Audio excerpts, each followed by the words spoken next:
ದಾವಣಗೆರೆ ಜಿಲ್ಲೆಯ ಜಗಳೂರು ತಾಲೂಕಿನ ಸರ್ಕಾರಿ ಕೈಗಾರಿಕಾ ತರಬೇತಿ ಸಂಸ್ಥೆಯ ವಿದ್ಯಾರ್ಥಿಗಳಿಗೆ ಮೂಲಸೌಕರ್ಯ ಕಲ್ಪಿಸುವಂತೆ ಆಗ್ರಹಿಸಿ ಭಾರತೀಯ ವಿದ್ಯಾರ್ಥಿ ಫೆಡರೇಷನ್ ತಾಲೂಕು ಸಮಿತಿ ವತಿಯಿಂದ ಕಾಲೇಜು ಮುಂಭಾಗ ಪ್ರತಿಭಟನೆ ನಡೆಸಲಾಯಿತು. ಇನ್ನು ಕಾಲೇಜು ಆವರಣದಲ್ಲಿ ಪ್ರತಿಭಟಿಸಿ ಪ್ರಾಂಶುಪಾಲ್ ಅವರಿಗೆ ಮನವಿ ಸಲ್ಲಿಸಲಾಯಿತು.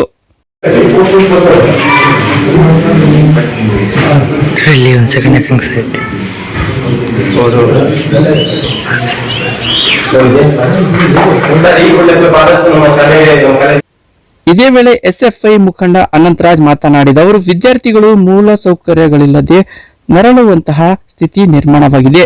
ನೂರಾರು ವಿದ್ಯಾರ್ಥಿಗಳು ದೂರದ ಊರಿನಿಂದ ಬಂದು ವಿದ್ಯಾಭ್ಯಾಸ ನಡೆಸುತ್ತಿದ್ದಾರೆ. ದೇಶ ಸ್ವಾತಂತ್ರ್ಯೋತ್ಸವದ ಅಮೃತ ಮಹೋತ್ಸವ ಕಳೆದರೂ ವಿದ್ಯಾರ್ಥಿಗಳು ತಮ್ಮ ಮೂಲ ಸೌಕರ್ಯಗಳಿಗಾಗಿ ಪ್ರತಿಭಟನೆ ನಡೆಸುವುದು ವಿಪರ್ಯಾಸವಾಗಿದೆ ಎಂದರು.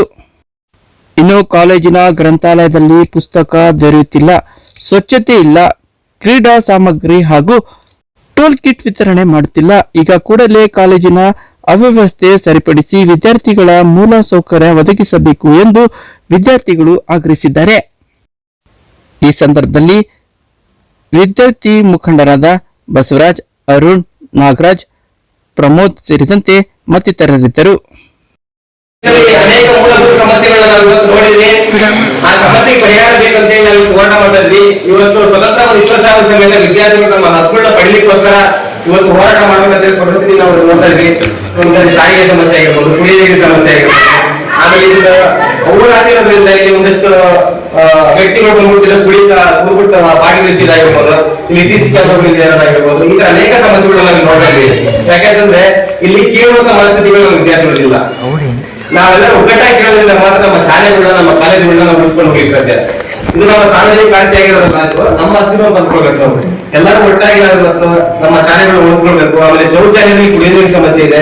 ಸರ್ವತ್ರ ಮಾತಾಡಿದಾಗ ಶೌಚಾಲಯದ ಕುಡಿಯ ನೀರಿನ ಶೌಚಾಲಯದಲ್ಲಿ ನೀರಿನ ಸಮಸ್ಯೆ ಇದಕ್ಕೋಸ್ಕರ ಆ ರೀತಿ ದುಸ್ಥಿತಿ ಹೋಗಿದೆ ಅಂತ ಒಂದು ಮಾಹಿತಿ ಬಂತು.